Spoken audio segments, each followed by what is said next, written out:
So the other messy side of this story, as we were talking about, Panda are getting a little angsty.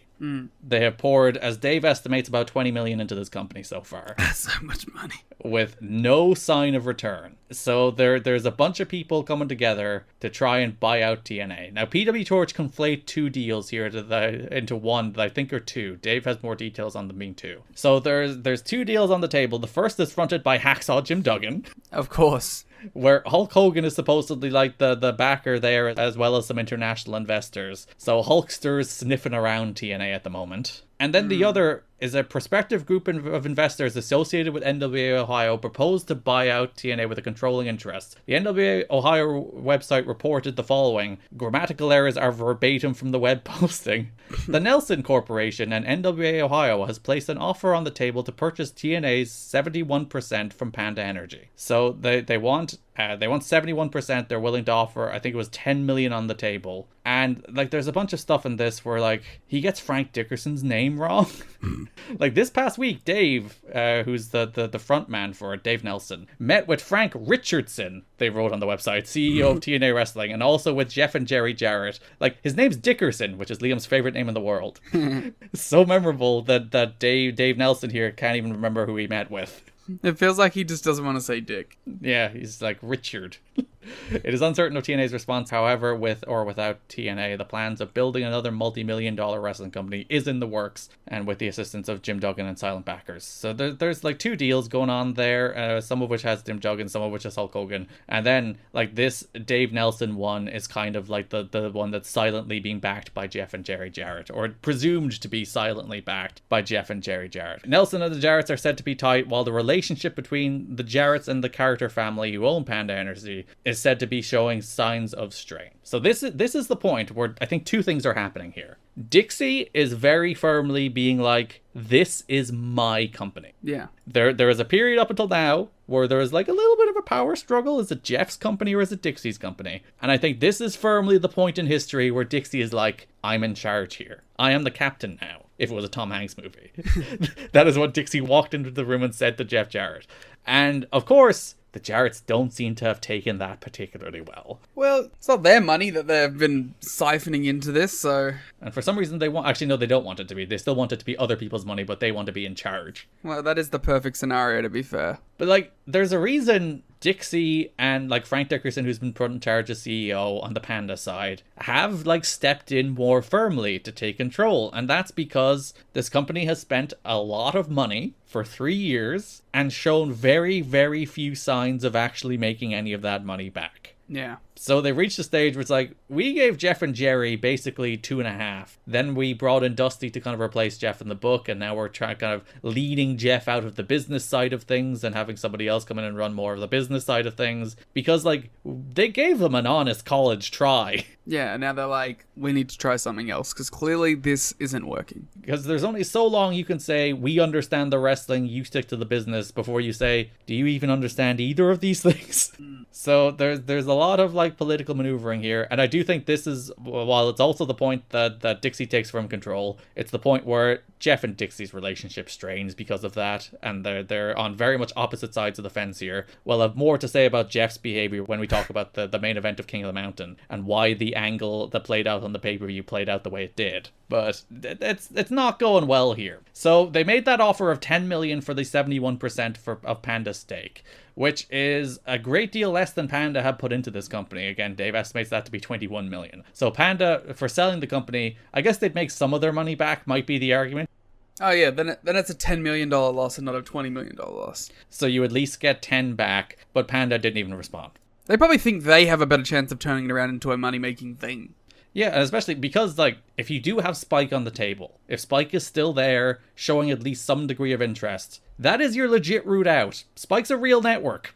Yeah. So 2 weeks later on their website, they posted the following. We feel that more than adequate time was given for Panda Energy to respond, and at this time, we'll move forward with the start of a new wrestling company to kick off early fall of this year. Like, there's rumors that the Jarretts might even jump to that company. Good. They also start saying that, like, the WGN deal is dead, which wasn't public at the time, and then they're like, oh, sorry, a few weeks later, if we caused you any problems.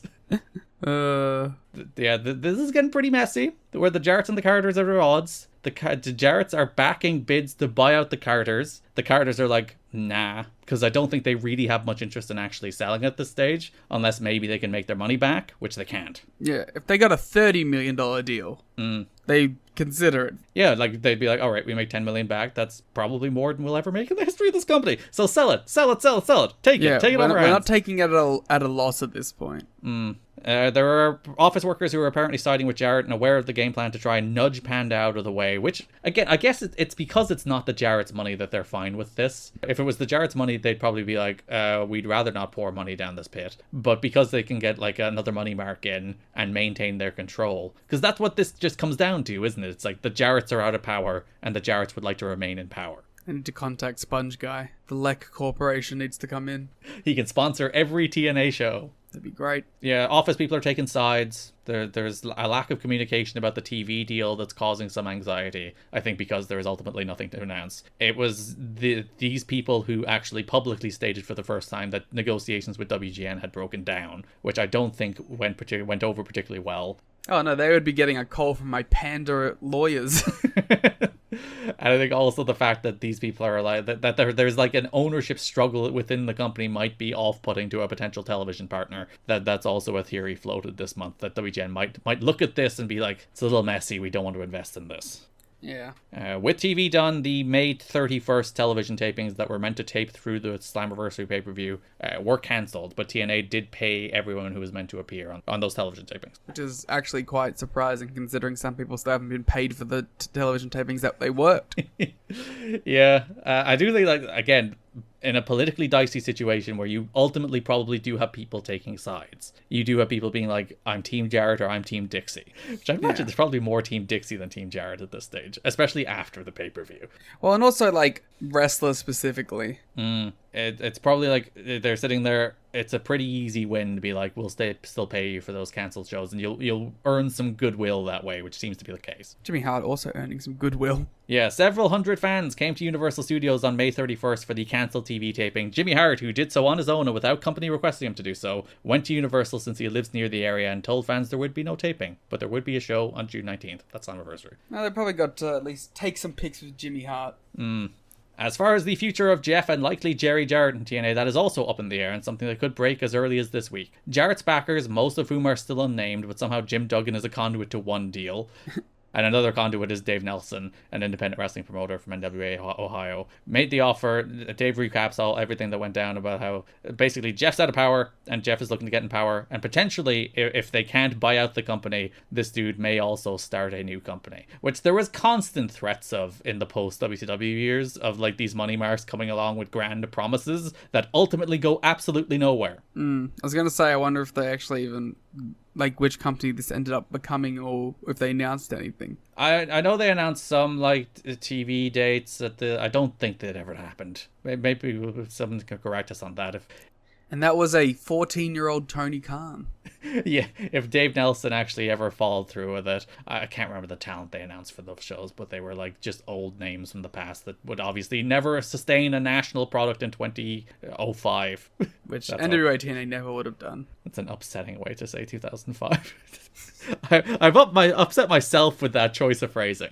The olden days. But the thought is that there is a chance that the Jarretts would jump to start that new company again. God, yes. It's one of those things. It's like this. I think that's ultimately bluster and trying to leverage Panda into doing something that you're like, oh, you won't have the Jarretts anymore, and Jerry would be running the company, and Jeff would be the big star again. But the Carters, I think, just kind of saw through it and just kind of soldiered on. And then Jarrett made a show of himself before Slammiversary. We'll talk about that in a sec. They're doing like all these teasers and foreshadowing to this Jeff Jarrett story. It better be the biggest story of all time. Well, it's probably what you would expect it to be. But yeah.